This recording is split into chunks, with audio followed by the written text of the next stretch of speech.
Saudara, untuk mengikuti apa yang menarik di Pulau Pinang hari ini, kita langsung ke sana bersama Zatul Akmal Muhammad Noor. Silakan, Zatul. Ya, terima kasih. Perbadanan Bukit Bendera Pulau Pinang PBBPP akan menganjurkan pameran bersempena ulang tahun ke-100 Furnikula Bukit Bendera. Pameran bermula 22 hingga 25 Jun ini.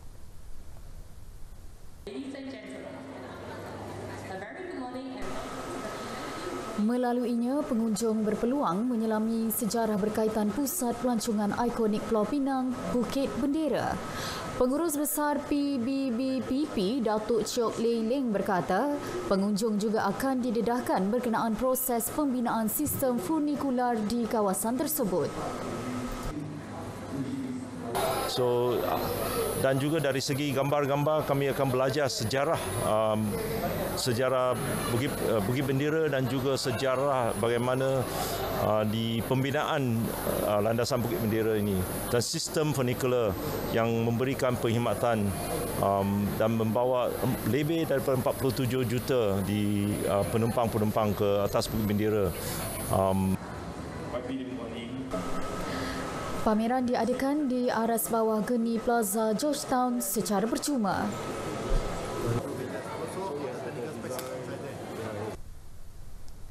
Kira-kira 3,000 pengunjung memberi sokongan terhadap program kempen kesedaran keselamatan aktiviti di air yang berlangsung di Bagan Ajam. Menerusinya, asas menyelamat, latihan renang, simbol dan tanda asas menyelamat serta bantuan pernafasan CPR didedahkan kepada pengunjung. Timbalan Pengarah Jabatan Bomba dan Penyelamat Malaysia JBPM Pulau Pinang, Zulfahmi Sutaji berkata, kematian akibat lemas masih merekodkan bilangan yang tinggi. Ia sesuatu yang membimbangkan. Justru jelasnya program seperti ini perlu dalam usaha memberi kesedaran kepada masyarakat, terutamanya golongan remaja berkenaan keselamatan di dalam air. Setiap sejam 40 kematian berkaitan dengan lemas di dunia. Bermaksud setiap 1 minit atau bawah 2 minit itu seorang akan mati disebabkan kelemasan. Itu data daripada antarabangsa lah. Itu. So disebabkan data tersebut yang kita gunakan menunjukkan angka itu tinggi. Dan di kesempatan itulah kita ambil kesempatan ini, kita mengadakan kempen kepada komuniti orang ramai, terutamanya skop kita, target kita pelajar-pelajar lah, supaya mengenali risiko sekiranya berada di kawasan air. Program dirasmikan Yang di-Pertua Negeri Pulau Pinang, Tun Ahmad Fuzi Abdul Razak.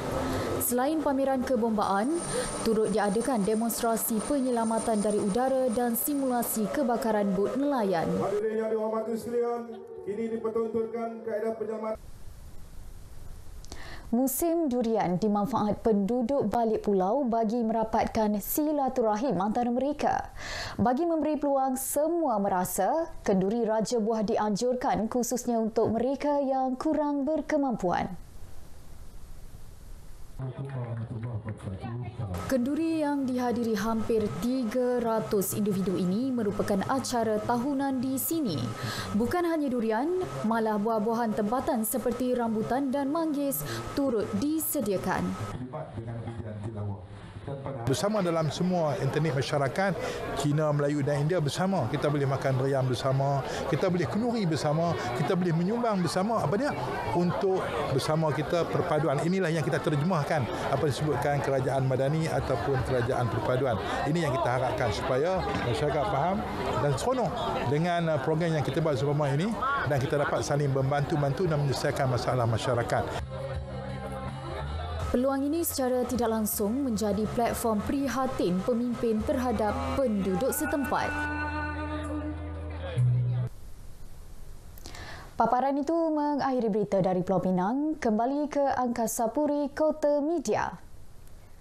Baik, terima kasih Zatul Ikmal langsung dari Pulau Pinang.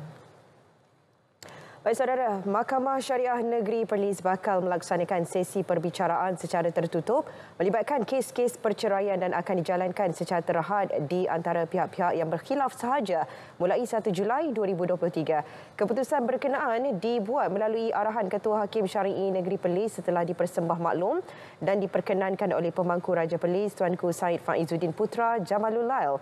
Baginda yang juga yang di-Pertua Majlis Agama Islam dan Adat Istiadat Melayu Perlis MAIPS berkenan agar perbicaraan secara tertutup dilaksanakan oleh Jabatan Kehakiman Syariah Negeri Perlis. Menurut Ketua Hakim Syari'i Negeri Perlis Jaidi Ahmad, ia dibuat hasil penelitian terhadap amalan yang dilaksanakan di Doha, Qatar melalui pengalaman program Safar Ilmu MAIPS dengan kajian mendalam terhadap kesannya sebelum dilaksanakan. Ia juga bagi menjaga aib pihak-pihak yang terlibat, terutama melibatkan kes-kes yang mendedahkan keaiban selain mengelakkan unsur ghibah yang boleh membawa fitnah. Titah perkenan dizahirkan Tuanku Said Faizuddin ketika program Forum Safar Ilmu MAIPS sempena curapan Ruqyah Hilal awal Zulhijjah 1440 Hijrah anjuran Jabatan Mufti Negeri Perlis di Masjid Al-Husin, Kuala Perlis. Pada majlis berkenaan, baginda turut berkenan melancarkan buku memahami akidah Ahli Sunnah wal Jamaah berdasarkan manhaj salaf karya Ahli Jawatan Kuasa Fatwa Negeri Perlis Profesor Dr. Basri Ibrahim yang juga merupakan profesor di Kolej Universiti Islam Perlis KUIPS. Produk agro pelancongan kini dilihat sumber ekonomi yang boleh menjana pendapatan lumayan khususnya dalam kalangan pengusaha hasil tanaman buah-buahan bermusim. Ini termasuk pengusaha dusun durian di Perlis yang sering menjadi perhatian penggemar durian dari seluruh negara. Bagi Samsudin Yahaya, durian yang diusahakan di Perlis kurang dikenali seperti durian Raub, durian Batu Kurau, durian Balik Pulau atau durian Johor. Namun, durian yang dihasilkannya ada keunikan dan rasa tersendiri. Aktiviti santai makan durian di dalam dusun bersama keluarga menambah lagi keistimewaannya yang turut dijadikan produk agro pelancongan di Perlis.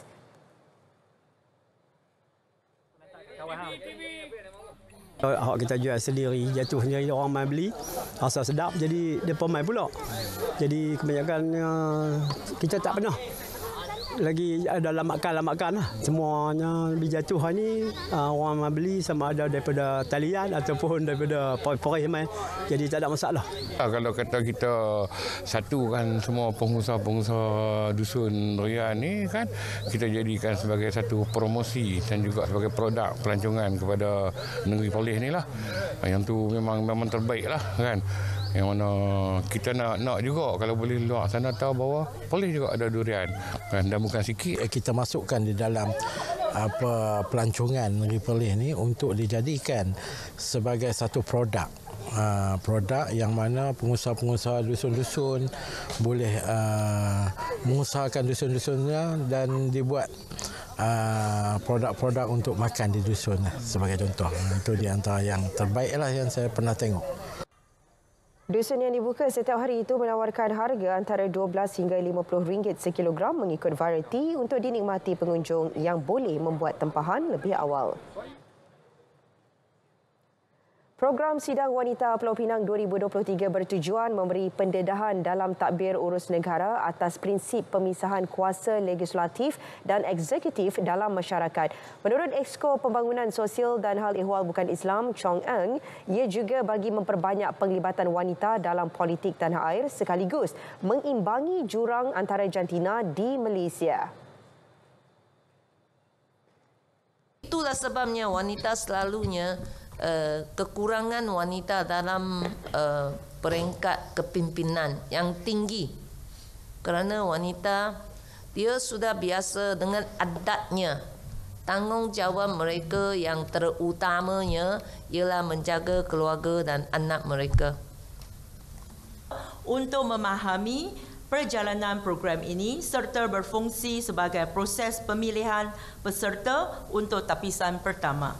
Pada masa sama, peserta akan terlibat dalam perbincangan kumpulan yang akan dikendalikan seorang wakil rakyat berperanan sebagai fasilitator dan penilai bagi menentukan mereka layak ke peringkat seterusnya berdasarkan keterlibatan mereka dalam sesi itu.